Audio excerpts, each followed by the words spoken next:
പ്രിയമുള്ളവരെ, ദൈവികതയുടെ രഹസ്യം, ക്രിസ്തു ആര്, ദൈവമാര്, പരിശുദ്ധാത്മാവാര് എന്നതിനെക്കുറിച്ചുള്ള ഒരു പഠന പ്രയാണത്തിലാണ് നാം ചില നാളുകളായിട്ട്. കർത്താവിൻ്റെ ആത്മാവ് നമ്മെ സഹായിക്കുന്നുണ്ട്. കർത്താവിൻ്റെ ആത്മാവ് കർത്താവായ യേശു ക്രിസ്തുവിൽ നിന്നുള്ളത് നമുക്ക് അറിയിച്ചു തരുന്നുണ്ട്. കർത്താവായ യേശു ക്രിസ്തുവിൽ നിന്നുള്ളത് എന്ന് പറയുമ്പോൾ പിതാവ് കർത്താവിന് ഏൽപ്പിച്ചിരിക്കുന്നത് പിതാവിനുള്ളതെല്ലാം പുത്രനുള്ളതും പുത്രനുള്ളതെല്ലാം പിതാവിനുള്ളത് ആകയാൽ ക്രിസ്തുവിൽ നിന്നുള്ളത് നമുക്ക് പരിശുദ്ധാത്മാവ് നമുക്ക് ഏൽപ്പിച്ച് തരുക ആണ്. കർത്താവിൻ്റെ ആത്മാവ് നമ്മോട് കൂടെ ഉണ്ട്. കർത്താവിൻ്റെ ആത്മാവ് നമ്മെ പിതാവിലും പുത്രനിലുമുള്ള കൂട്ടായ്മയിൽ നമ്മെ ഉറപ്പിച്ചു നിർത്തുകയാണ്, നമ്മെ വളർത്തുകയാണ്. ആ സ്നേഹത്തിൽ നാം കർത്താവിൽ ഒരുമിച്ച് പണിയപ്പെടുകയാണ്. ഞാൻ സംസാരിച്ച ആ ഭാഗം ഒരു ആമുഖമായിട്ട് ഞാൻ പറഞ്ഞുകൊണ്ട് ഞാൻ മുൻപോട്ട് പോകട്ടെ. ഞാൻ യോഹന്നാൻ സുവിശേഷം 5-ാം അധ്യായത്തിൽ നിന്ന് കർത്താവിൻ്റെ തിരുമൊഴികൾ നിങ്ങളോട് സംസാരിക്കണമെന്ന് ആഗ്രഹിച്ചു. എന്നാൽ അത് തന്നെയാണ് സംസാരിച്ചത്. പക്ഷേ എനിക്ക് ആ വചനം എടുത്ത് വ്യാഖ്യാനിക്കാനായിട്ട് കഴിഞ്ഞില്ല. എന്നാൽ കർത്താവിനെ കുറിച്ചുള്ള വളരെ ആഴമേറിയ ചില കാര്യങ്ങളെ കഴിഞ്ഞ തവണ കർത്താവിൻ്റെ കൃപയാൽ പറയുവാൻ കർത്താവ് സഹായിച്ചു. മനസ്സിലാക്കണം, കർത്താവ് ആര്? കർത്താവ് ആരെന്നറിയാതെ കർത്താവിനെ സ്വീകരിക്കരുത്. കർത്താവ് ആരെന്നറിയാതെ കർത്താവിനെ സ്വീകരിക്കുന്നത് കൊണ്ട് ആർക്കും യാതൊരു ഉപയോഗവും ഇല്ല.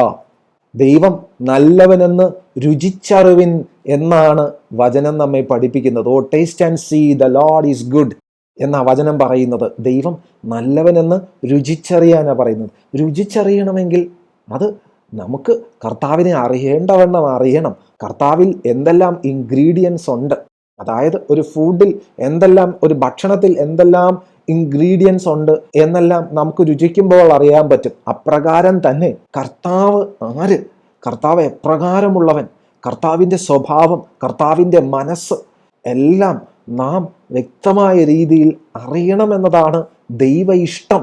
നമ്മുടെ ജീവിതത്തിലെ ദൈവ ഇഷ്ടം എന്ന് പറയുന്നത് കർത്താവിനെ അറിയണം എന്നതാണ്.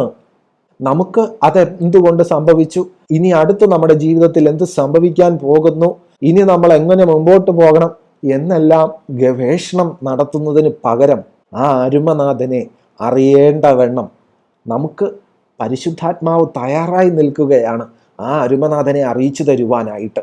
കാരണം അതാണ് കർത്താവിൻ്റെ പദ്ധതി. നമ്മെ വീണ്ടും ജനിപ്പിച്ചിരിക്കുന്നത് നമ്മെ കർത്താവുമായി ഒരുമിപ്പിക്കുവാൻ വേണ്ടിയാണ്, നാം ദൈവത്തിൻ്റെ മക്കളായിരിക്കുവാൻ വേണ്ടിയാണ്. ആ ഒരു നിലവാരത്തിൽ തന്നെ നമുക്ക് മുൻപോട്ട് പോകുവാൻ ദൈവത്തിൻ്റെ ആത്മാവ് നമ്മെ സഹായിച്ചേ പറ്റൂ.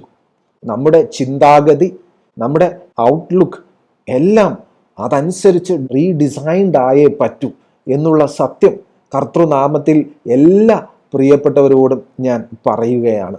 പ്രിയമുള്ളവരെ, എനിക്കിത് സംസാരിക്കാൻ കഴിയുന്നത് കർത്താവ് നമ്മെ സ്നേഹിക്കുന്ന സ്നേഹം നിമിത്തം മാത്രമാണ് എന്ന സത്യത്തെ ഒരു പ്രിയപ്പെട്ടവരും മറന്നു പോകരുതെന്ന് ഞാൻ കർത്തൃനാമത്തിൽ നിങ്ങളോട് എല്ലാവരോടും പറയുകയാണ്.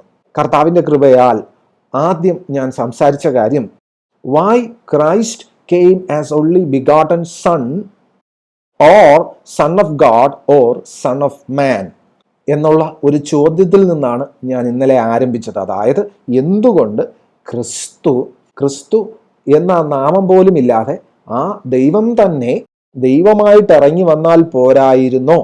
എന്തുകൊണ്ട് ക്രിസ്തുവായി ദൈവം മനുഷ്യനായി ഏകജാതനായവന്റെ തേജസ്സായി എന്ന് യോഹന്നാൻ സുവിശേഷം 1-ാം അധ്യായം വ്യക്തമായി പറയുന്നുണ്ട്. 14-ാമത്തെ വാക്യം വായിച്ചാൽ മതി, നിങ്ങൾക്കത് അവിടെ കാണാൻ കഴിയും. ദൈവം ഏകജാതനായവന്റെ തേജസ്സായി നമുക്കായി വെളിപ്പെട്ടു.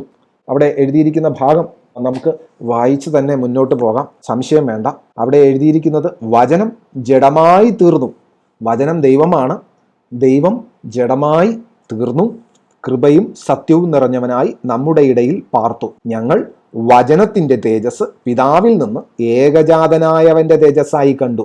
മനസ്സിലാക്കണം, ഞങ്ങൾ വചനത്തിന്റെ തേജസ് പിതാവിൽ നിന്ന് ഏകജാതനായവന്റെ തേജസ്സായി കണ്ടു. വ്യത്യസ്തനല്ല, പിതാവിൽ നിന്ന്, ഫ്രം ദ ഫാദർ, ഏകജാതനായവന്റെ തേജസ്സായി കണ്ടു. ക്രിസ്തു ഏകജാതനായവന്റെ തേജസ്സായി പിതാവിൽ നിന്ന് വന്നവൻ. എന്നെയും എൻ്റെ ശബ്ദത്തെയും നിങ്ങൾക്ക് വേർതിരിക്കാൻ കഴിയത്തില്ല. ക്രിസ്തുവിനെയും ദൈവത്തെയും ദൈവത്തിൻ്റെ വചനത്തെയും വേർതിരിക്കാൻ കഴിയില്ല. ദൈവവും ദൈവത്തിൻ്റെ വചനവും ഒന്നാണ്. വചനം ആരും ഇതുവരെയും കണ്ടിട്ടില്ലാത്ത അദൃശ്യനായ ദൈവത്തെ വെളിപ്പെടുത്തുന്ന, അദൃശ്യനായ ദൈവത്തിൻ്റെ സകല പ്രവൃത്തികളും ചെയ്യുന്ന, ദൈവത്തിൻ്റെ വായിൽ നിന്ന് പുറപ്പെടുന്ന ആ ശബ്ദമാണ്, ആ ശക്തിയാണ്, സകല സൃഷ്ടിയുടെയും ആധാരമാണ് ക്രിസ്തു. അതുകൊണ്ടാണ് വചനം പറയുന്നത് സകലതും ക്രിസ്തു മുഖാന്തരം ഉളവായി, അല്ലെങ്കിൽ വചനം മുഖാന്തരം ഉളവായി. നാം ഈ കാണുന്ന ദൃശ്യമായതല്ല. കാരണം ലോകം, ഹോൾ വേൾഡ്, ലോകം ദൈവത്തിൻ്റെ വചനത്താൽ സൃഷ്ടിക്കപ്പെട്ടിരിക്കുന്നു എന്ന് നാം വിശ്വാസത്താൽ അറിയുന്നു എന്നും വചനം വ്യക്തമായി നമ്മെ പഠിപ്പിക്കുന്നുണ്ട്. ഒരു കാര്യം പ്രിയപ്പെട്ടവരെ ഓർക്കണം, ഞാനിത് ഇത്രയും കഷ്ടപ്പെട്ട് പറയേണ്ടി വരുന്നതിൻ്റെ കാര്യം ദൈവത്തെ 2, 3, 4 ഒക്കെ ആയിട്ട് കാണുന്നു. ദൈവം ഏകനാണ്. നമുക്ക് ക്രിസ്തുവിൽ പിതാവിനെ കാണാൻ കഴിയും, നമുക്ക് പിതാവിൽ ക്രിസ്തുവിനെ കാണാൻ കഴിയും, നമുക്ക് പിതാവിലും പുത്രനിലും പരിശുദ്ധാത്മാവിനെ കാണാൻ കഴിയും. അവർ ഒന്നാകയാൽ, പിതാവും പുത്രനും ഒന്നാകയാൽ അവരിൽ ഒരു ആത്മാവേ വസിക്കുന്നുള്ളൂ, അത് പരിശുദ്ധ ആത്മാവാണ്. നമുക്ക് യോഹന്നാൻ എഴുതിയ ലേഖനത്തിലേക്ക് പോകുമ്പോൾ അവിടെ വ്യക്തമായിട്ട് നമുക്ക് കാണാൻ കഴിയുന്ന ഒരു കാര്യമുണ്ട്.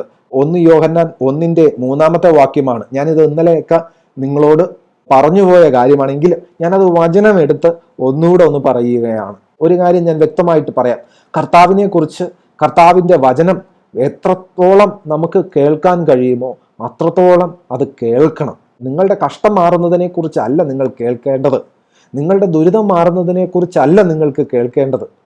നിങ്ങൾക്ക് വിടുതൽ സംഭവിക്കുന്നത്, അല്ലെങ്കിൽ നിങ്ങളുടെ ജീവിതത്തിൽ ഒരു രൂപാന്തരം വരുന്നത് കർത്താവിനെ കുറിച്ചുള്ള ജ്ഞാനവും പരിജ്ഞാനവും നിങ്ങളുടെ ഉള്ളിൽ വർദ്ധിക്കുമ്പോൾ മാത്രമാണ്. ഒരു കാര്യം വ്യക്തമായിട്ട് ഞാൻ പറയാം, കർത്താവിനെ കുറിച്ചുള്ള ജ്ഞാനവും പരിജ്ഞാനവും എന്നിലും നിങ്ങളിലും വർദ്ധിക്കുന്നത് വചനം നമുക്ക് ഗ്രഹിക്കുവാൻ ദൈവത്തിൻ്റെ ആത്മാവ് നമ്മെ സഹായിക്കുമ്പോൾ മാത്രമാണ്.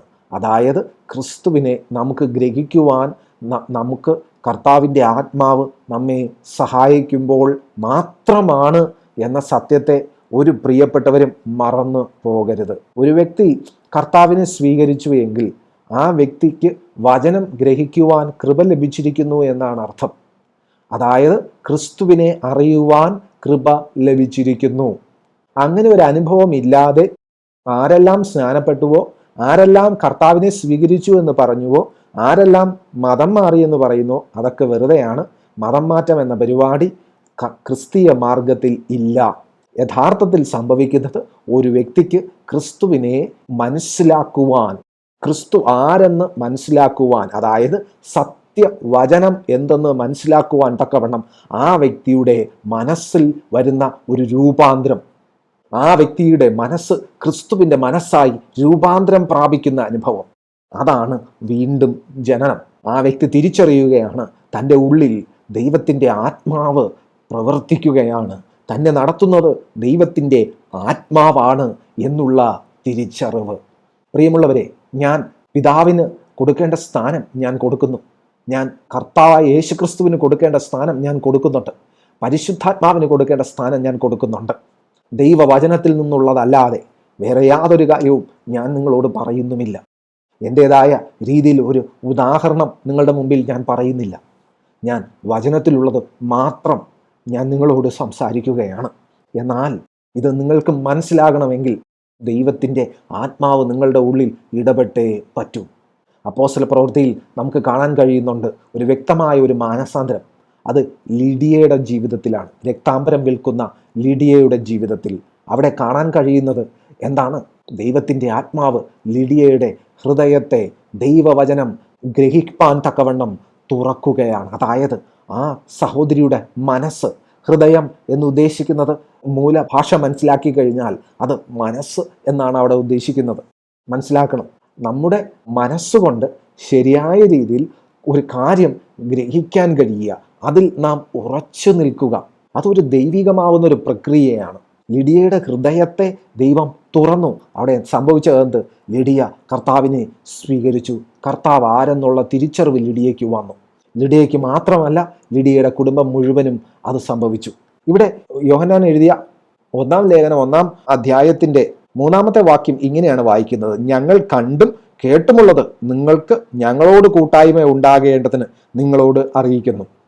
ഞങ്ങൾ കണ്ടും കേട്ടുമുള്ളത് നിങ്ങൾക്ക് ഞങ്ങളോട് കൂട്ടായ്മ ഉണ്ടാകേണ്ടതിന് നിങ്ങളോട് അറിയിക്കുന്നു. ഞങ്ങളുടെ കൂട്ടായ്മയോ പിതാവിനോടും പിതാവിൻ്റെ പുത്രനായ യേശുക്രിസ്തുവിനോടും ആകുന്നു. ഞങ്ങളുടെ കൂട്ടായ്മയോ പിതാവിനോടും പിതാവിൻ്റെ പുത്രനായ യേശുക്രിസ്തുവിനോടും ആകുന്നു. ഇതെന്തിനാ പറഞ്ഞേ? നമ്മുടെ സന്തോഷം പൂർണ്ണമാകുവാൻ ഞങ്ങൾ ഇത് നിങ്ങൾക്ക് എഴുതുന്നു. അപ്പോൾ പിതാവും പുത്രനും മാത്രം മതിയോ? പരിശുദ്ധാത്മാവ് വേണ്ടേ? പ്രിയപ്പെട്ടവരെ, പിതാവുള്ളയിടത്ത് പരിശുദ്ധാത്മാവുണ്ട്, പുത്രനുള്ളയിടത്ത് പരിശുദ്ധാത്മാവുണ്ട്. ദൈവം ആത്മാവ് ആകുന്നു. ദൈവം ആത്മാവാകുന്നു. ക്രിസ്തു നമുക്ക് പരിശുദ്ധാത്മാവിനെ തന്നിരിക്കുകയാണ്. അതായത് നമുക്ക് ഒരു ഡയറക്റ്റ്, ദൈവം നമ്മിലൊരു ഡയറക്റ്റ് ഇൻ്റർവെൻഷൻ, ഒരു ഡയറക്റ്റ് ഇടപെടൽ ക്രിസ്തുവിലൂടെ നടത്തുകയാണ്. നമ്മെ വേർതിരിക്കുന്നില്ല. ദൈവം നമ്മെ വിളിക്കുന്നത് പുത്രന്മാരായിട്ടാണ്, അല്ലെങ്കിൽ നമ്മെ സ്വന്തം സന്തതിയായിട്ടാണ് കർത്താവ് നമ്മെ വിളിക്കുന്നത്. നാം പിതാവേ എന്ന് പറയുമ്പോൾ അവിടെ യേശുക്രിസ്തുവുണ്ട്, പരിശുദ്ധാത്മാവുണ്ട്. നാം യേശുവേ എന്ന് പറയുമ്പോൾ അവിടെ പിതാവുണ്ട്, പരിശുദ്ധാത്മാവുണ്ട്. നാം പരിശുദ്ധാത്മാവെ സഹായിക്കണമേ, പരിശുദ്ധാത്മാവേ എന്ന് പറയുമ്പോൾ അവിടെ പിതാവുണ്ട്, കർത്താവായ യേശുക്രിസ്തുവുണ്ട്. ഇത് പറയുമ്പോൾ നിങ്ങളുടെ ഉള്ളിൽ ആ അരുമനാഥനോടുള്ള ആ സ്നേഹം നിങ്ങളിൽ വർദ്ധിക്കണം. ആ അരുമനാഥനോടുള്ള സ്നേഹം നിങ്ങളിൽ വർദ്ധിച്ചേ പറ്റൂ. അതാണ് യഥാർത്ഥ ദൈവിക സാന്നിധ്യം എന്ന് പറയുന്നത്. കാരണം ദൈവം സ്നേഹമാകുന്നു. സ്നേഹിക്കുക എന്ന് പറഞ്ഞാൽ അതൊരു പ്രത്യേക ലക്ഷ്യമൊന്നുമുള്ള കാര്യമല്ല. സ്നേഹിക്കുക എന്ന് പറഞ്ഞാൽ നാം ജീവനോടിരിക്കുന്ന കാലം അത്രയും നമ്മോടുകൂടെ ഇരിക്കുന്ന വ്യക്തിയെ സ്നേഹിക്കുക എന്നാണ്. ദൈവത്തെ സ്നേഹിക്കുക എന്ന് പറഞ്ഞു കഴിഞ്ഞാൽ മരണമില്ലാതെ, വിത്തൗട്ട് ടൈം ബൗണ്ട്, എന്നേക്കുമായുള്ള ഒരു അനുഭൂതിയാണ്, ഒരു പ്രക്രിയയാണ്. അത് ഒരിക്കലും അവസാനിക്കുന്നതല്ല. ആ സ്നേഹത്തിൽ നിലനിൽക്കുവാൻ ദൈവത്തിൻ്റെ ആത്മാവ്, പ്രിയമുള്ളവരെ, നമ്മെ സഹായിക്കട്ടെ. നിങ്ങൾ ക്രിസ്തുവിൽ നിങ്ങളുടെ ലക്ഷ്യം തിരിച്ചറിയട്ടെ എന്ന് ഞാൻ യേശുക്രിസ്തുവിൻ നാമത്തിൽ ഞാൻ പ്രാർത്ഥിക്കുകയാണ്. പ്രിയമുള്ളവരെ, ഞാൻ സംസാരിച്ച ഭാഗം നിങ്ങളുടെ മുമ്പിൽ ഒന്ന് റീഇൻട്രൊഡ്യൂസ് ചെയ്തിട്ട് ഞാൻ ഒന്നുകൂടെ വചനത്തിലേക്ക് കർത്താവിൻ്റെ കൃപയിൽ ആശ്രയിച്ച് മുൻപോട്ട് പോകുവാൻ ഞാൻ ആഗ്രഹിക്കുകയാണ്. ഇവിടെ ഞാൻ വായിച്ചു തുടങ്ങിയ ഭാഗത്തേക്ക് എന്നെ ഒന്നുകൂടെ ഒന്ന് പറഞ്ഞു, കാരണം അത് ബ്രേക്കായിപ്പോയി. Why Christ came as only begotten son or son of God or son of man? Because Christ is equal with God. മലയാളത്തിൽ പറഞ്ഞു കഴിഞ്ഞാൽ ക്രിസ്തു ദൈവത്തോട് സമനാകയാലാണ് ക്രിസ്തു ദൈവപുത്രൻ എന്ന വിശേഷണത്തിൽ നമ്മുടെ ഇടയിൽ വന്നത്. അല്ലെങ്കിൽ ദൈവത്തിൻ്റെ ഏകജാതനായി നമ്മുടെ ഇടയിൽ വന്നത്. അല്ലെങ്കിൽ ക്രിസ്തു തന്നെത്താൻ വിശേഷിപ്പിച്ചതുപോലെ മനുഷ്യപുത്രനായി നമ്മുടെ ഇടയിൽ വന്നത്. അല്ലെങ്കിൽ ക്രിസ്തുവിനെ പഴയ നിയമം വിശേഷിപ്പിക്കുന്നത് പോലെ, അല്ലെങ്കിൽ യഹൂദന്മാർ വിളിച്ചു പറഞ്ഞ ആ പദം തന്നെ ഞാൻ പറയട്ടെ, ദാവീദ് പുത്രനായി നമ്മുടെ ഇടയിൽ വന്നത്. ഇന്നലെ ഞാൻ പറഞ്ഞു, ഈ പദങ്ങൾ കേൾക്കുമ്പോൾ യഹൂദന്മാരല്ലാത്ത ആർക്കും ഒന്നും തോന്നില്ല. മനസ്സിലാക്കണം, ഈ പദങ്ങൾ കേൾക്കുമ്പോൾ യഹൂദന്മാർ അല്ലാത്ത ആർക്കും ഒന്നും തോന്നില്ല. അവരെ സംബന്ധിച്ചിടത്തോളം ഇതെന്തായി പറയുന്നേ? മനുഷ്യപുത്രൻ, ദൈവപുത്രൻ, ദാവീദിന്റെ സന്തതി, ഇതെല്ലാം മനുഷ്യൻ തന്നെയാണല്ലോ, ദൈവമായിട്ട് എന്ത് ബന്ധം എന്നെല്ലാം ചിന്തിക്കും. എന്നാൽ ഒരു യഹൂദനെ സംബന്ധിച്ചിടത്തോളം ഒരുവൻ ദൈവപുത്രൻ എന്ന് പറഞ്ഞാൽ അതിൻ്റെ അർത്ഥം ആ വ്യക്തി തന്നെത്താൻ ദൈവത്തോട് സമനാക്കുന്നു എന്നാണ്. ഞാനത് ഇന്നലെ പറഞ്ഞു. അതുകൊണ്ട് തന്നെയാണ് കർത്താവിനെ അവർ കൊല്ലുവാൻ ആലോചിച്ചതും, അതുകൊണ്ട് തന്നെയാണ് അവർ കർത്താവിനെ ഉപദ്രവിച്ചതും. ഇത് നമുക്കറിയില്ല, പക്ഷേ യഹൂദന് അറിയാം. കർത്താവായ യേശു ക്രിസ്തു സംസാരിച്ച കാര്യങ്ങൾ ജൂയിഷ് കോണ്ടെക്സ്റ്റിൽ കാര്യങ്ങൾ മനസ്സിലാക്കിയാൽ മാത്രമേ നമുക്ക് ചില കാര്യങ്ങൾ ശരിയായിട്ട് മനസ്സിലാക്കാൻ കഴിയൂ. കാരണം കർത്താവായ യേശു ക്രിസ്തു പഴയ നിയമത്തിൽ പറഞ്ഞിരിക്കുന്ന പ്രവചന നിവർത്തീകരണമാണ്. പഴയ നിയമത്തിലെ പ്രവചനങ്ങൾ, പ്രവാചക പുസ്തകങ്ങൾ, ന്യായപ്രമാണം എല്ലാം യഹൂദന് നൽകപ്പെട്ടതാണ്. യഹൂദന് മാത്രമേ അത് ശരിയായ രീതിയിൽ അറിയാവൂ. എന്നാൽ ജ്ഞാനമായതിനെ ലജ്ജിപ്പിപ്പാൻ ഭോഷത്വമായതിനെ തിരഞ്ഞെടുത്ത കർത്താവ്, ഈ ന്യായപ്രമാണം, ഈ പ്രവാചക പുസ്തകങ്ങൾ ആർക്ക് നൽകപ്പെട്ടിരിക്കുന്നുവോ അവർക്ക് ഈ അരുമനാഥൻ സ്വന്തമായവരിലേക്ക് വന്നപ്പോൾ സ്വന്തമായവർ അരുമനാഥനെ തള്ളിക്കളഞ്ഞു. ഒടുവിൽ തള്ളിക്കളഞ്ഞ കല്ല് മൂലക്കല്ലെന്നതുപോലെ യഹൂദ പാരമ്പര്യവുമായിട്ടോ വചനമായിട്ടോ തിരുവെഴുത്തുകളായിട്ടോ പ്രവാചക പുസ്തകങ്ങളായിട്ടോ ന്യായപ്രമാണവുമായിട്ടോ യാതൊരു ബന്ധവുമില്ലാതിരുന്ന നമുക്ക് കർത്താവിനെ അറിയുവാൻ ഭാഗ്യം ലഭിച്ചിരിക്കുകയാണ്. ദൈവത്തിൻ്റെ സന്തതിയാകുവാൻ ഭാഗ്യം ലഭിച്ചിരിക്കുകയാണ്. ദൈവത്തിൻ്റെ ആത്മാവിനാലുള്ള വീണ്ടും ജനനം പ്രാപിപ്പാൻ ഭാഗ്യം ലഭിച്ചിരിക്കുകയാണ് എന്നതാണ് പരമാർത്ഥമായ സത്യം. മനസ്സിലാക്കുക, ദൈവപുത്രൻ എന്ന് ക്രിസ്തു പറയുന്നത് എന്ത്? ദൈവപുത്രൻ എന്ന് ക്രിസ്തു പറയുന്നതിൻ്റെ അർത്ഥം താൻ ദൈവത്തോട് സമനാണ് എന്ന് അവിടെ പറയുകയാണ്. പലരും ചോദിക്കാറുണ്ട്, ക്രിസ്തു ദൈവമെന്ന് എവിടെ പറഞ്ഞു? പ്രിയപ്പെട്ടവനെ, ക്രിസ്തു ദൈവമെന്ന് എവിടെ പറഞ്ഞു എന്ന് നിങ്ങൾക്ക് കാണാൻ കഴിയുന്നില്ലെങ്കിലും ആ കാലഘട്ടത്തിൽ ക്രിസ്തു ആരോട് താൻ ദൈവപുത്രൻ എന്ന് പറഞ്ഞോ അവർക്ക് കാണാൻ കഴിഞ്ഞു. താൻ ക്രിസ്തു ദൈവത്തോട് സമനായിട്ട് സംസാരിക്കുകയാണ്.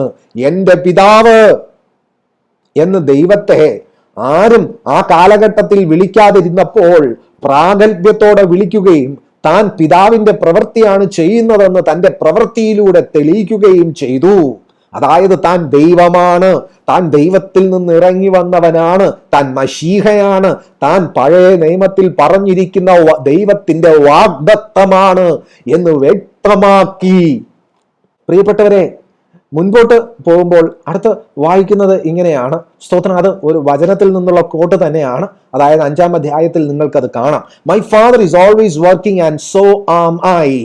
എൻ്റെ പിതാവ് എപ്പോഴും പ്രവർത്തിച്ചു കൊണ്ടിരിക്കുന്നു, ഞാനും പ്രവർത്തിക്കുന്നു എന്ന് വ്യക്തമായിട്ട് കർത്താവ് പറയുകയാണ്. അതായത് താനും പിതാവും തമ്മിൽ വ്യത്യാസം ഇല്ല, താനും പിതാവും ഒന്ന് എന്ന് കർത്താവായ യേശു ക്രിസ്തു വ്യക്തമാക്കുകയാണ്.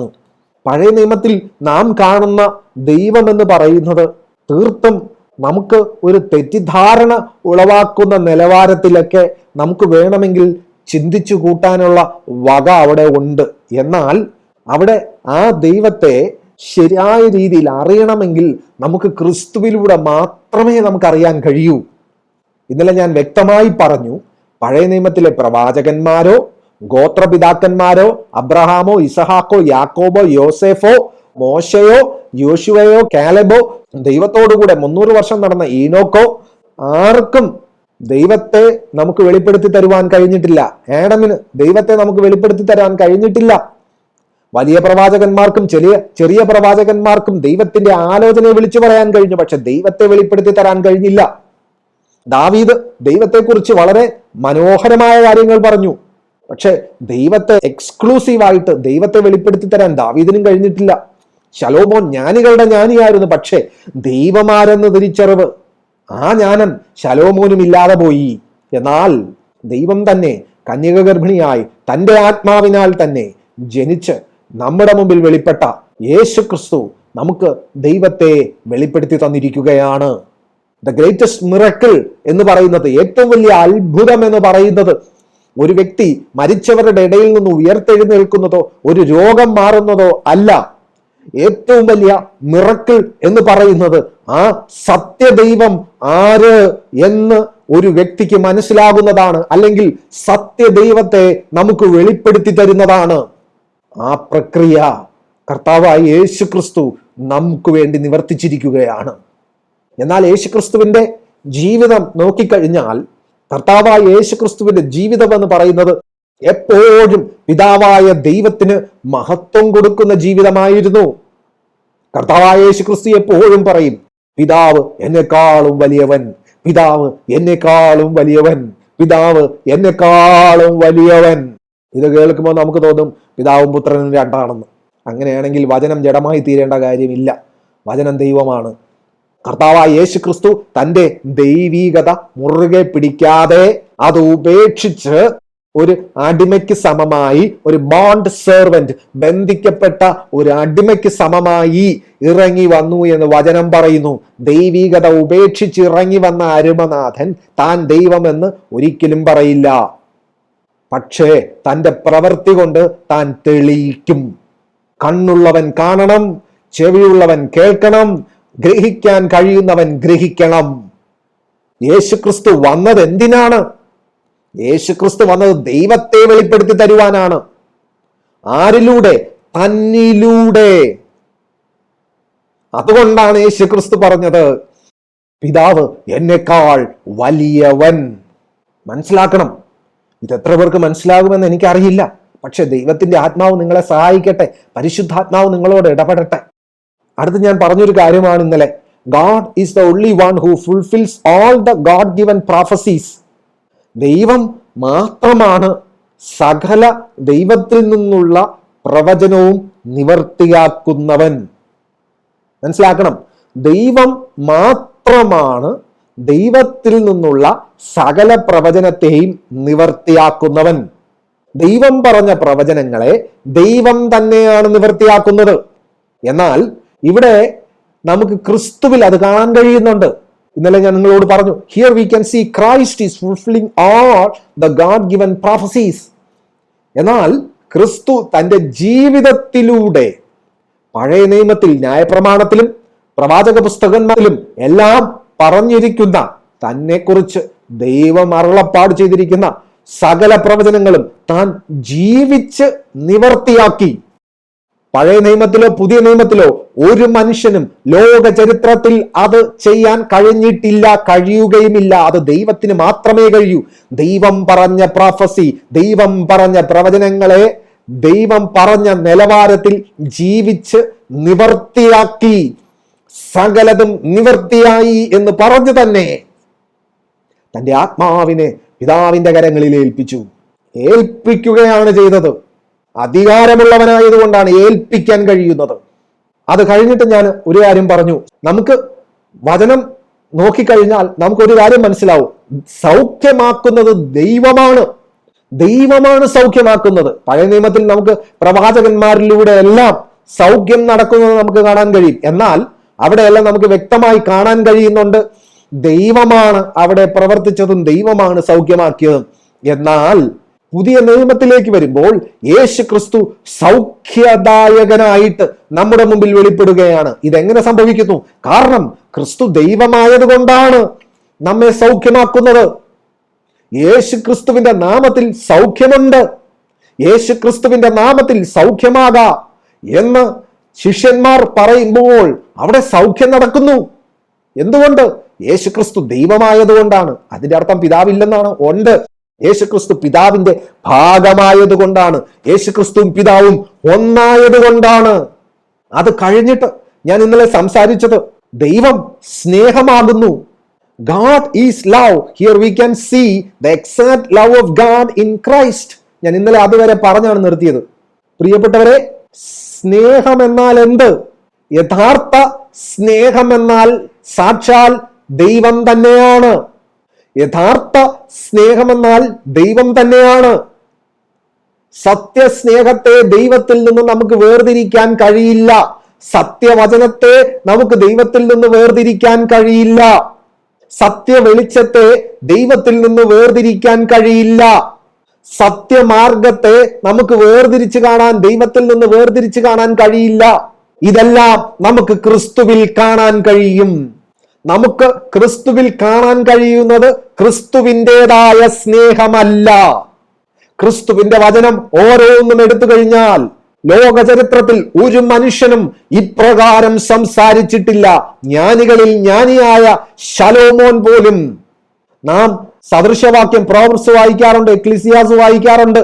ഇതെല്ലാം വായിക്കുമ്പോഴൊന്നും തന്നെ നമുക്ക് അവിടെ ശലോമോനിൽ നിന്ന്, ശലോമോന്റെ ജ്ഞാനം നമുക്ക് വളരെ നന്നായി തോന്നുമെങ്കിലും അവിടെ ദൈവസ്നേഹത്തെ നമുക്ക് കാണാൻ കഴിയില്ല. പഴയ നിയമത്തിലെ ഒരു വിശുദ്ധന്മാരിലും ഒരു മനുഷ്യരിലും നമുക്ക് ദൈവസ്നേഹത്തെ നമുക്ക് കാണാൻ കഴിയില്ല, നമുക്ക് അനുഭവിക്കാൻ കഴിയില്ല. മോശയിൽ നമുക്ക് ദൈവസ്നേഹത്തെ അനുഭവിക്കാൻ കഴിയില്ല. എന്നാൽ ക്രിസ്തുവിൽ നമുക്ക് സത്യ ദൈവത്തിന്റെ, സാക്ഷാൽ പിതാവിന്റെ സ്നേഹത്തെ നമുക്ക് അനുഭവിപ്പാൻ കഴിയുന്നുണ്ട്. പ്രിയപ്പെട്ടവരെ, നമുക്ക് ദൈവത്തിന്റെ സ്നേഹത്തെ ക്രിസ്തുവിലൂടെ അനുഭവിക്കാൻ കഴിയുന്നുണ്ട് എങ്കിൽ അതിന്റെ അർത്ഥം പിതാവും ക്രിസ്തുവും ഒന്നാണ്. പിതാവും ക്രിസ്തുവും, ദൈവവും ക്രിസ്തുവും ഒന്നല്ല എങ്കിൽ ഒരിക്കലും നമുക്ക് ദൈവത്തിന്റെ സ്നേഹത്തെ നമുക്ക് ക്രിസ്തുവിലൂടെ അനുഭവിപ്പാൻ കഴിയില്ല. It's A solid truth. ഇത് അചഞ്ചലമായ സത്യമാണ്. അടുത്തൊരു കാര്യമാണ്, God's word is word of God. ദൈവത്തിന്റെ വചനം, ദൈവത്തിന്റെ വാക്കെന്ന് പറയുന്നതാണ് ദൈവവചനം. മനസ്സിലാക്കണം, ദൈവത്തിന്റെ വചനം എന്താണ്? അത് ദൈവവചനമാണ്. ഇവിടെ നമുക്ക് കാണാം, വചനം ജഡമായി തീർന്നു, കൃപയും സത്യവും നിറഞ്ഞവനായി നമ്മുടെ ഇടയിൽ പാർത്തു. പിതാവിന്റെ സന്നിധിയിൽ നിന്ന് ഏകജാതനായവന്റെ തേജസ്സായി നമ്മുടെ ഇടയിൽ ഇറങ്ങി വന്നു. ഇവിടെ നമുക്ക് പിതാവിനെയും പുത്രനെയും വേർതിരിച്ച് കാണാൻ കഴിയില്ല. പിതാവേ എന്ന് വിളിക്കുമ്പോൾ അവിടെ യേശു ഉണ്ട്, അവിടെ പരിശുദ്ധാത്മാവുണ്ട്. യേശു ക്രിസ്തുവിന് മഹത്വം എന്ന് പറയുമ്പോൾ അവിടെ പിതാവിന് മഹത്വം കൊടുക്കുകയാണ്, പരിശുദ്ധാത്മാവിന് മഹത്വം കൊടുക്കുകയാണ്. ഇത് ദൈവത്തിന്റെ ജ്ഞാനമാണ്. സകലവും ഒന്നായി ചേർക്കുക എന്ന ദൈവത്തിന്റെ ജ്ഞാനം, ഇത് അനാദി നിർണയപ്രകാരമുള്ള പദ്ധതിയാണ്. ഇത് ഗ്രഹിക്കാൻ കഴിയുന്നവൻ ക്രിസ്തുവിന്റെ ആത്മാവുള്ളവൻ മാത്രമാണ്. God's word is word of God. Here Christ himself is the word of God that became flesh. ദൈവത്തിന്റെ വചനമെന്നാൽ, ദൈവത്തിന്റെ വാക്കുകൾ ദൈവത്തിന്റെ വചനമാണ്. ഇവിടെ ക്രിസ്തു ദൈവത്തിന്റെ വചനമാണ്. എന്ത് വചനമാണ്? ജഡമായി തീർന്ന ദൈവത്തിന്റെ വചനമാണ്. ഇതെന്താണ് നമ്മോട് പറയുന്നത്? പിതാവ് എന്ത് ചെയ്യുന്നുവോ അത് പുത്രനും ചെയ്യും. പ്രിയമുള്ളവരെ, നിങ്ങൾ ശ്രദ്ധിക്കണം, ഞാൻ ഈ സംസാരിച്ച കാര്യങ്ങളെല്ലാം തന്നെ വചനത്തിലുള്ള കാര്യങ്ങളാണ്. യോഹന്നാൻ സുവിശേഷം 5-ാം അധ്യായം നിങ്ങൾ വായിക്കുക, അവിടെ നിങ്ങൾക്ക് ഇതെല്ലാം കാണാം. യേശു ക്രിസ്തുവിന് മഹത്വം. പിതാവ് എന്ത് പ്രവർത്തിക്കുന്നുവോ അത് പുത്രനാണ് പ്രവർത്തിക്കുന്നത്. അതുകൊണ്ടാണ് യോഹന്നാൻ സുവിശേഷം 1-ാം അധ്യായം നമ്മൾ ഈ പഠനത്തിന് ആധാരമായിട്ട് നാം എടുത്തു പറയുന്ന ഭാഗമാണത്. എന്താണ്? ആദിയിൽ വചനമുണ്ടായിരുന്നു, വചനം ദൈവത്തോടുകൂടെ ആയിരുന്നു, വചനം ദൈവമായിരുന്നു, വചനം ആദിയിൽ ദൈവത്തോടുകൂടെയായിരുന്നു. സകലവും വചനം മുഖാന്തരം ഉളവായതൊന്നും വചനത്തെ കൂടാതെ ഉളവായതല്ല. വചനത്തിൽ ജീവൻ ഉണ്ടായിരുന്നു, ജീവൻ മനുഷ്യരുടെ വെളിച്ചമായിരുന്നു. വെളിച്ചം ഇരുളിൽ പ്രകാശിക്കുന്നു, ഇരുളോ അതിനെ പിടിച്ചടക്കിയില്ല. 3-ാമത്തെ വാക്യം, സകലവും വചനം മുഖാന്തരം ഉളവായതൊന്നും വചനത്തെ കൂടാതെ ഉളവായത് അല്ല. ഇവിടെ ഞാൻ ഒടുവിൽ വായിച്ച് നിർത്തിയത് എന്താണ്? Whatever father does the son also does. പിതാവ് എന്തെല്ലാം പ്രവർത്തിക്കുന്നു അതെല്ലാം പുത്രനും പ്രവർത്തിക്കുന്നു. അതിന്റെ അർത്ഥം എന്താണ്? സകലവും വചനം മുഖാന്തരം ഉളവായതൊന്നും വചനത്തെ കൂടാതെ ഉളവായതല്ല. പിതാവ് ക്രിസ്തുവിനെ കൂടാതെ ഒന്നും ചെയ്യുന്നില്ല.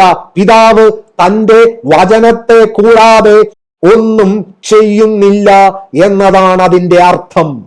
9-ാമത്തെ വാക്യത്തിലേക്ക് വരുമ്പോൾ, ഏത് മനുഷ്യനെയും പ്രകാശിപ്പിക്കുന്ന സത്യവെളിച്ചം ലോകത്തിലേക്ക് വന്നുകൊണ്ടിരുന്നു. എന്നിട്ട് പറയുന്നു, ലോകത്തിലേക്ക് വന്നുകൊണ്ടിരുന്നു എന്ന് പറഞ്ഞിട്ട് എന്ത് പറയുന്നു? വചനം ലോകത്തിൽ ഉണ്ടായിരുന്നു, ലോകം വചനം മുഖാന്തരം ഉളവായി. ലോകമോ വചനത്തെ അറിഞ്ഞില്ല, ക്രിസ്തുവിനെ അറിഞ്ഞില്ല. ക്രിസ്തു വചനം സ്വന്തത്തിലേക്ക് വന്നു, സ്വന്തമായവരോ വചനത്തെ ക്രിസ്തുവിനെ കൈക്കൊണ്ടില്ല. എന്നാൽ വചനമായവനെ ക്രിസ്തുവിനെ കൈക്കൊണ്ട് കർത്താവിന്റെ നാമത്തിൽ വിശ്വസിക്കുന്ന ഏവർക്കും ദൈവമക്കളാകുവാൻ കർത്താവ് അധികാരം കൊടുത്തു. നിങ്ങൾ ഒരു കാര്യം മാത്രം ചിന്തിച്ചാൽ മതി. നിങ്ങൾ ക്രിസ്തുവിനെ സ്വീകരിക്കുന്നതിലൂടെ നിങ്ങൾ ദൈവത്തിന്റെ സന്തതിയാവുകയാണ് ചെയ്യുന്നത്. അതെങ്ങനെ സംഭവിക്കുന്നു? ക്രിസ്തുവിനെ സ്വീകരിച്ചാൽ നിങ്ങൾ എങ്ങനെ ദൈവത്തിന്റെ സന്തതിയാവും? ദൈവത്തിനെ സ്വീകരിച്ചാലല്ലേ നിങ്ങൾ ദൈവത്തിന്റെ സന്തതിയാകൂ? ഒന്ന് ചിന്തിച്ചു നോക്കുക. വചനം പറയുന്നു, ആരെല്ലാം ക്രിസ്തുവിനെ സ്വീകരിക്കുന്നുവോ അവരെല്ലാം ദൈവത്തിന്റെ സന്തതി. ഞാൻ നിങ്ങളോട് ചോദിക്കുന്നു, അതെങ്ങനെ ശരിയാവും? ദൈവത്തെ സ്വീകരിച്ചാലല്ലേ നിങ്ങൾ ദൈവത്തിന്റെ സന്തതിയാകൂ. കാരണം ദൈവവും ക്രിസ്തുവും ഒന്നാണ്, ദൈവവും തന്റെ വചനവും ഒന്നാണ്. ദൈവം മനുഷ്യനായി വെളിപ്പെട്ടു, നമ്മുടെ പാപങ്ങൾക്ക് പരിഹാരം തന്നിരിക്കുന്നു. ദൈവം മനുഷ്യനായി വെളിപ്പെട്ടു, നമ്മെ തന്റെ ആത്മാവിനാൽ വീണ്ടും ജനിപ്പിച്ചിരിക്കുന്നു. ദൈവം നമ്മെ തിരഞ്ഞെടുത്തത് ക്രിസ്തുവിലൂടെയാണ്. ക്രിസ്തു എന്ന ആ അരുമനാഥനിലൂടെയാണ്, ആ ശരീരത്തിന്റെ ഭാഗമായാണ് നമ്മെ മാറ്റിയിരിക്കുന്നത്. ക്രിസ്തു നമ്മുടെ തലയാണ്. നാം ഇന്ന് അന്യരും പരദേശികളുമല്ല. ഈ സത്യത്തെ ഗ്രഹിച്ച് ഈ സത്യത്തിൽ നിലനിന്ന് കർത്താവിനെ മഹത്വപ്പെടുത്തി സാക്ഷാൽ പിതാവായ ദൈവത്തെ ക്രിസ്തേശു മുഖാന്തരം സ്നേഹിച്ച്, നമുക്ക് ക്രിസ്തേശുവിലൂടെ മാത്രമാണ് പിതാവിനെ സ്നേഹിക്കുവാൻ അവസരമുള്ളത്. നമുക്ക് ക്രിസ്തേശുവിലൂടെ മാത്രമാണ് പിതാവിന്റെ ആത്മാവിനെ അനുഭവിക്കാൻ അവസരമുള്ളത്. ഈ സത്യത്തിൽ നിലനിൽക്കുവാൻ ദൈവത്തിന്റെ ആത്മാവ് നമ്മെ സഹായിച്ചേ പറ്റൂ. 11-ാമത്തെ വാക്യം, സ്വന്തമായവരോ വചനമായവനെ ക്രിസ്തുവിനെ കൈക്കൊണ്ടില്ല. വചനമായവനെ ക്രിസ്തുവിനെ കൈക്കൊണ്ട് കർത്താവിന്റെ നാമത്തിൽ വിശ്വസിക്കുന്ന ഏവർക്കും ദൈവമക്കളാകുവാൻ കർത്താവ് അധികാരം കൊടുത്തു. അവർ രക്തത്തിൽ നിന്നല്ല, ജഡത്തിന്റെ ഇഷ്ടത്താലല്ല, പുരുഷന്റെ ഇഷ്ടത്താലല്ല, ദൈവത്തിൽ നിന്നത്രേ ജനിച്ചത്. ക്രിസ്തു ജനിച്ചത് ആത്മാവിനാലാണ്.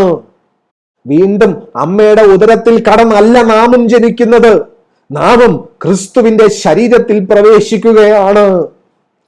നാം ക്രിസ്തുവിന്റെ ആത്മാവിനാൽ വീണ്ടും ജനിക്കുകയാണ്. ഇത് ഗ്രഹിക്കാൻ ദൈവത്തിന്റെ ആത്മാവ് തന്നെ നിങ്ങളെ സഹായിക്കട്ടെ. എനിക്ക് പറയുന്നതിൽ, ഞാൻ മനുഷ്യൻ എന്ന നിലയിൽ എനിക്ക് വളരെയധികം പരിമിതികളുണ്ട്. ഞാൻ വെറും ഒരു മനുഷ്യൻ. 14-ാമത്തെ വാക്യം, വചനം ജഡമായി തീർന്നു, കൃപയും സത്യവും നിറഞ്ഞവനായി നമ്മുടെ ഇടയിൽ പാർത്തു. ഞങ്ങൾ വചനത്തിന്റെ, അതായത് കർത്താവിന്റെ തേജസ് പിതാവിൽ നിന്ന് ഏകജാതനായവന്റെ തേജസ്സായി കണ്ടു. 18-ാമത്തെ വാക്യത്തിലേക്ക് വരുമ്പോൾ മലയാളത്തിൽ നിന്ന് വ്യത്യസ്തമായിട്ടാണ് ഇംഗ്ലീഷിൽ പറയുന്നത്. ഞാൻ മലയാളം വായിക്കാം ആദ്യം. ദൈവത്തെ ആരും ഒരു നാളും കണ്ടിട്ടില്ല. പിതാവിന്റെ മടിയിലിരിക്കുന്ന ഏകജാതനായ പുത്രൻ പിതാവിനെ വെളിപ്പെടുത്തിയിരിക്കുന്നു. എന്നാൽ ഇംഗ്ലീഷ് വേദപുസ്തകം പറയുന്നത് no one has ever seen God. ദൈവത്തെ ആരും ഒരു നാളും കണ്ടിട്ടില്ല. ബട്ട് ദ യുണീക് വൺ, വിശേഷതയുള്ളവൻ ഹൂ ഹിംസെൽഫ് ഈസ് ഗാഡ്, സാക്ഷാൽ സ്വയം ദൈവമായവൻ തന്നെ ദൈവത്തെ വെളിപ്പെടുത്തിയിരിക്കുന്നു. അതാണ് ദൈവത്തിന്റെ മടിയിലിരിക്കുന്ന ഏകജാതനായ പുത്രൻ, വചനം ജഡമായി തീർന്നവൻ. ഞാൻ ഇന്നലെ സംസാരിച്ച അതേ മെസ്സേജ് തന്നെയാണ് ഞാൻ ഇന്നും നിങ്ങളോട് സംസാരിച്ചിരിക്കുന്നതെങ്കിലും ഇത് രണ്ടും കേട്ട് കഴിഞ്ഞാൽ നിങ്ങൾക്ക് ഞാൻ ഈ സംസാരിച്ചതിന്റെ ഒരു ടോട്ടാലിറ്റി, ഒരു പൂർണ്ണത നിങ്ങൾക്ക് വരും. നമ്മുടെ പഠനം ഒന്നും നേടുവാൻ വേണ്ടിയുള്ളതല്ല, പകരം സ്വയം ദൈവത്തിന് വേണ്ടി താഴുവാൻ വേണ്ടിയുള്ളതാണ്. ഈ കേൾക്കുന്ന വാക്കുകൾ നിങ്ങളെ സ്വയം കർത്താവിന്റെ സന്നിധിയിൽ ത്യജിക്കാൻ നിങ്ങളെ ഏൽപ്പിക്കണം. ദൈവത്തിന്റെ ആത്മാവ് നിങ്ങൾക്ക് വേണ്ടി ജീവിക്കുന്നതിന് പകരം നിങ്ങൾ ഈ അരുമനാഥന് വേണ്ടി ജീവിക്കുന്ന ആ ഒരു ദിവ്യമാകുന്ന അനുഭവത്തിലേക്ക് നിങ്ങളും ഞാനും ഒരുപോലെ വരണം. അതാണ് ദൈവ ഇഷ്ടം. അതിനായിട്ട് തന്നെ കർത്താവിന്റെ ആത്മാവ് എന്നെയും നിങ്ങളെയും ഒരുപോലെ ഒരുക്കട്ടെ എന്ന് ഞാൻ യേശുക്രിസ്തുവിൻ നാമത്തിൽ ഞാൻ പ്രാർത്ഥിക്കുകയാണ്. പ്രിയപ്പെട്ടവരെ, ഞാൻ എന്തെല്ലാം സംസാരിച്ചാലും കർത്താവിൻ്റെ ആത്മാവ് കൃപ തോന്നി ക്രിസ്തേശുവിൽ നിങ്ങൾക്ക് ഈ സത്യം വചനത്തിൽ നിന്ന് ഗ്രഹിക്കാൻ കഴിഞ്ഞാൽ മാത്രമേ ഇത് നിങ്ങൾ കേൾക്കുന്നതുകൊണ്ട് ഉപയോഗമുള്ളൂ. അല്ലെങ്കിൽ ഒരു ഉപയോഗവും ഇല്ല. നിങ്ങൾ എന്ത് വചനം കേട്ടാലും കർത്താവിൻ്റെ ആത്മാവ് നിങ്ങൾക്ക് ഗ്രഹിപ്പിച്ചു തരട്ടെ. അതിനായിട്ട് കർത്താവ് നിങ്ങളെ സഹായിക്കട്ടെ. കർത്താവ് അനുഗ്രഹിക്കട്ടെ. വളരെ നന്ദി. സംശയങ്ങളുണ്ടെങ്കിൽ ചോദിക്കുക. പ്രാർത്ഥനാ വിഷയങ്ങളുണ്ടെങ്കിൽ അറിയിക്കുക. കർത്താവിൻ്റെ കൃപ ഏവരോടും കൂടെ ഇരിക്കട്ടെ. God bless you.